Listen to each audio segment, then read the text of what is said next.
topics is GLP-1 resistor agonist, glucagon-like peptide. But what we don't get and we don't have explained to us enough is what is the science behind this. Guys, I'm Coach Ken with HealthyAlaska.live, and I am so excited to be able to partner with Unicity and the Feel Great system and to hear from some of the incredible scientific experts in this area, like Lindsay Venn, who is part of the incredible organization that is Insulin IQ and helping people to understand and learn not only what GLP-1 is, but also what your alternatives might be and how they could supplement and improve everything that's going on. This is a great call, and we're going to jump right in because you don't want to hear me right now on this subject. You want to hear from Lindsay. So we're going to turn it over to Lindsay, and Lindsay, you take this away right now. Thank you so much, and thank you to the crannies for their story, because it's a fantastic story, and we always appreciate the testimonials of where people can get with this. So let me share my screen. As you guys know, I'm very presentation heavy. It makes it hopefully a little bit more educational for everybody when it comes to the topic. And so like Trent said, tonight we're deep diving into GLP-1 hormone. Like he said, you can find me either at Insulin IQ, where I work with Ben Bickman and several others, or Venn Integrative Medicine, just for me. So first, GLP-1 hormone, and for anybody who doesn't know, when I'm saying GLP-1, like Trent said, I'm talking about all these new medications. The Mounjaro, Ozempic, Wegovy, Zepbound, semaglutide, tirzepatide, there's a variety of names for them. Those are the agonists, but what I'm talking about today is the actual hormone that is produced in the body naturally. And this is a really important hormone that should never be villainized. It's essential for life. It's essential for everything that we do. And it's something that we really want to bring to the forefront as a beneficial hormone if we can do it naturally and in a way that's beneficial without some of the negative side effects. So first of all, it is a peptide hormone, and peptide is another hot buzzword that you'll hear nowadays, but it's a peptide hormone, just like insulin, just like leptin. There's several peptide hormones that are familiar to most of you, but it is made in the gut naturally for everybody.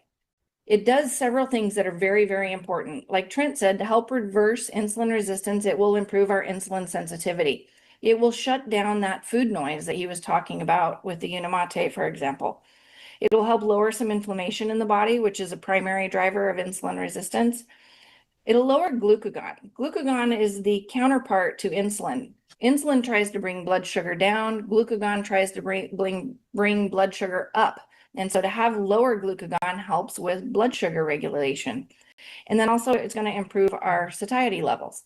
But again, I really want to point out, and this is a strong driver in the conversation today, there's two things I'm talking about here. I'm talking about the hormone GLP-1 that we produce in the body versus the agonist of the medications that you can take either injectably or orally. Agonist is the opposite of antagonist. And so agonist works to mimic something versus an antagonist would work against it. So these are mimicking what GLP-1 should be doing. They're not the true hormone. They are a synthetic agonist to GLP-1.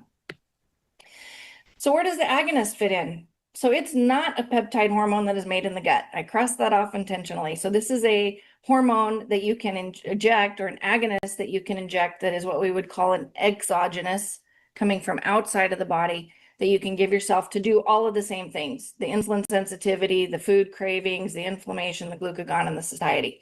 So they are beneficial because they do all these things, but they're not natural. And that's the point that we're trying to drive home here tonight. So where did they come from, and why did we start using them? Well, way back in the day, I've been a dietitian for over 30 years, and I started using some of these drugs probably 20 years ago in patients with diabetes and prediabetes, because they are beneficial for all of those things I just checked off in the list. They were a diabetic medication that has morphed into something else, let's say. So back in the day, the drug that we used very commonly was one called Bydureon or Byetta. It was an injectable, just like the ones we have today, but it's a different formulation and it comes in a lower dose. And so it is a different medication. So here you can see it's exenatide, which is different than semaglutide, which we have in things like Ozempic and Wegovy.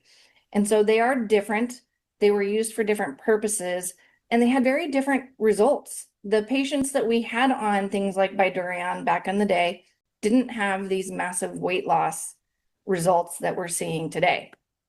So we get into now, and I hope this picture doesn't offend anybody, but everyone sees them all day long, every day on any social media. The weight loss piece of this has far overtaken the diabetes benefit when it comes to what people are focusing on. It has been just astronomically promoted by all the big speakers in the world. So the current medications that we're focusing on are these top four are the ones. So Ozempic and Wegovy are what we call semaglutide. That's the generic name for it. And Mounjaro and Zepbound are tirzepatide.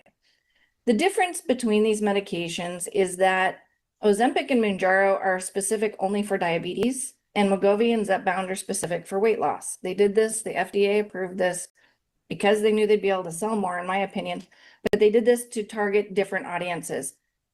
The piece I want to keep in mind here is like Ozempic, for example, it has a 2.0 milligram max dose per week. Wegovy, for the weight loss, has a 2.4 milligram max dose per week. And I find it very interesting that the max dose is higher in people that are just working to lose their weight versus people who are trying to cure a chronic disease. But I'm going to point to these numbers later, so I wanted to point them out here a little bit earlier. The point that I like to drive home when I'm talking with my patients who come to me, I have at least half of the patients I see, if not more, come to me for weight loss. That is their main driver to come to see me.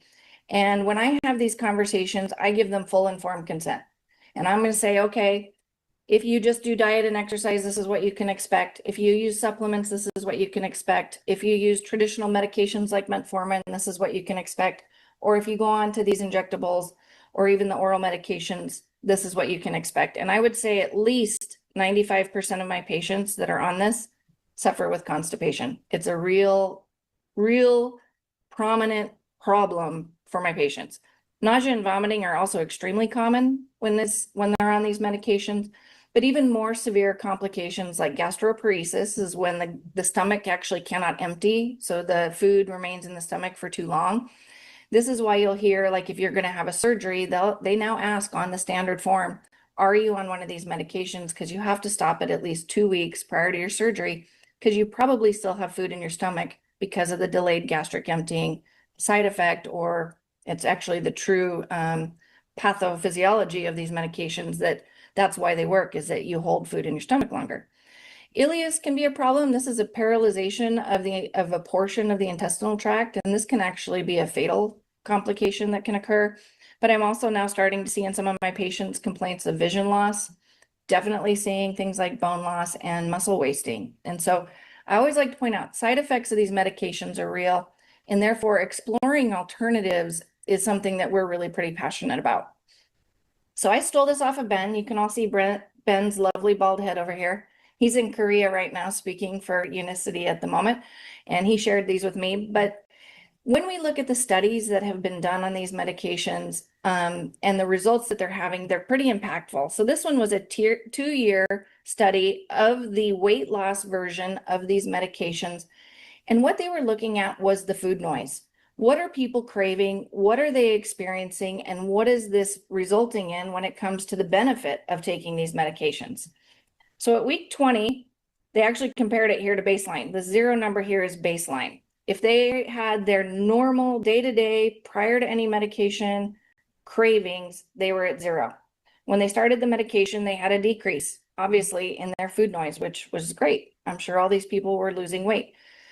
Week 52, that crept back just a little bit, but by year 2, week 104, they were pretty much back to baseline. And this has been probably the biggest problem that we've seen with this medication. And I'm going to dive a little deeper into this. One of other Ben's slides that I just pulled here too was, from these injections with the additional risks, there was a total return of sweet cravings at about the 2-year mark. And so they're not foolproof when it comes to having long-term lasting effect.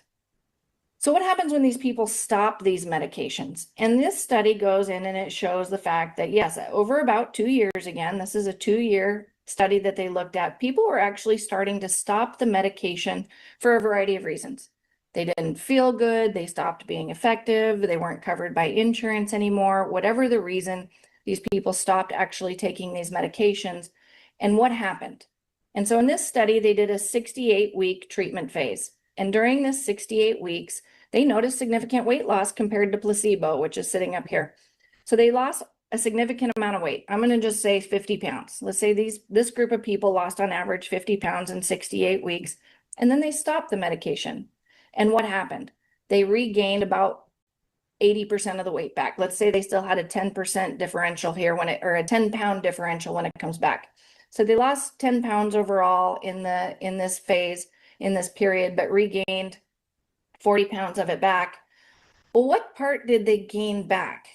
If we know, and I didn't share this slide, I should have put it in here, but we know that about 40% of the weight loss is not fat. It is lean body mass, whether it be bone or muscle or connective tissue. 40% of this weight loss, clear down here in this 50 pounds, was not fat mass. Well, we all know when we regain muscle, especially as we regain weight, especially if we're a little bit older, it's really hard to regain muscle mass and nearly impossible to regain bone mass. And so there is this reminder of mind the gap. If you lose the weight and regain the weight, it may not be beneficial in the long run because overall percent body fat is the same or worse, while muscle mass and bone density are worse. But GLP-1 hormone is good. This is the one thing I want to say. I'm not villainizing GLP-1 hormone here. GLP-1 hormone is really, really important and really, really beneficial when it comes to what we want to do to improve metabolic health. And so Ben, thankfully, has actually conducted studies in his lab at BYU on this product. And that's why I'm in such good support of this product, is because they found with the Unamate, for example, there was a 60% increase in natural production of GLP-1. Huge, huge benefit that we haven't really seen with any other natural supplement out there. The balance that Trent was talking about also is extremely important. The cells in the intestine that actually produce GLP-1 are called L cells. And in Ben's study, it shows that it highlights the importance of dietary fiber, particularly fiber, also protein, to maintain L cell secretion and intestinal integrity. Again, Trent was talking about that. If you have leaky gut or dysbiosis or something along those lines, fiber, prebiotic, probiotic fiber is essential, and that's exactly what balance does for us. But I have two questions, and I've asked these questions to Ben, and I'm going to ask them here. Not that anybody else is going to have the answer either, because we don't, maybe someone does, but my two questions are this. Number one, can someone become resistant to these GLP-1 exogenous medications and problems? It is a peptide hormone. And some other peptide hormones that I mentioned earlier are insulin and leptin. And we know for a fact you can become very resistant to these. I oftentimes, when I'm talking with my patients, I talk to them about, I use beer as the example. You know, at the beginning of an alcohol journey, one beer will get you a buzz. After a while, you have to have 2 beers. After a while, you have to have 6 beers, and so on and so forth. And that's because you become resistant or tolerant to the effects of the alcohol. Same thing happens with insulin. Same thing happens with GLP-1, in my opinion. I asked Ben this question. We don't for sure know the answer, but you can become resistant. And this is really kind of proven because patients need to increase the dose over time in order for it to remain effective. It's just like having to increase the number of beers you need for a buzz. You have to increase the amount that you're giving of these medications to keep it effective. Same with insulin.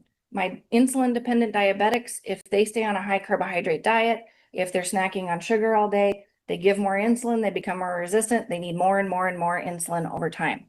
Again, I am not villainizing any of these hormones. They're all very, very helpful and critical for health for a healthy life, but we want them in ideal amounts. We don't want them in superhuman amounts. We don't want them above and beyond what they want them to be. And really, when I asked Ben this question, he said, there's no proof, but it's extremely likely that the resistant effect is possible for GLP-1. So my next question is when I give a man, I use this as an example, when I give a man testosterone replacement therapy, it shuts down the testes. He can't make testosterone anymore. Does the same thing happen when I give somebody GLP-1 agonist? Will they stop producing their own GLP-1 hormone? We don't know. The same thing happens with thyroid. If I give someone a thyroid medication, because there's plenty of thyroid hormone in the body, the thyroid doesn't have to make its own thyroid anymore. Does this happen with GLP-1 when we give it exogenously? Again, Ben's answer to this was, I don't know, but it's likely. And so the question then is, does it return to normal after we've given exogenous GLP-1? We don't know. Does boosting endogenous meaning our natural production inside the body, does boosting GLP-1 help people come off of these meds and return the body to normal and have the ability to make its own GLP-1 like it's supposed to? Too. And again, my answer and Ben's answer, and I've seen it in practice with my own patients, yes. If a man wants to come off testosterone, I give him something like clomiphene or HCG, and it helps them make their own more. That's where this product really can come into play, is that we can help you make more of your own, even if you shut off your own production by using one of these medications for a period of time. The answer, though, is we just don't know. There's no research out there to prove it, but there's certainly good theories and certainly good questions to leave to the research arm of my team. So just to kind of drive it home, there's two options here. We have synthetic and we have natural. The problem with the synthetic, in my opinion and Ben's opinion, is they are superhuman doses. Yes, you can microdose these and still get great benefit without the side effects. Most doctors, most providers do not microdose these medications. You can do it. I encourage people to avoid superhuman dosing no matter what it is they do. Remember, the side effects are real. They are something that we do want to try to avoid. Things like the vision loss, the gastroparesis, the loss of muscle, the osteoporosis, etc. Now, if we do it naturally, we can optimize these levels, and they're not going to be superhuman doses. We're not going to be able to elevate GLP-1 to the same extent that you can with a medication, but you can optimize them, just like we can optimize a whole lot of things like in our metabolic health with diet, lifestyle, and other supplements. There's few to no side effects. We're still going to improve our insulin sensitivity and our glucagon. And yes, you can even do this without any supplements. You don't have to necessarily use the Feel Great system. It just makes it easier. But even just improving protein, lowering insulin, and increasing fiber naturally can improve GLP-1 in a very natural way. So my opinion is, why risk it? There's no reason not to try this product first. It does come with a 90-day money-back guarantee, like the Crannies had mentioned before. And so my attitude is why risk it? The conversations I have with my patients on a one-to-one basis is start with the one that is going to do the least harm. If necessary, we progress to the ones that might carry some risk. So there you go, Trent. Oops, there's that one. Thank you.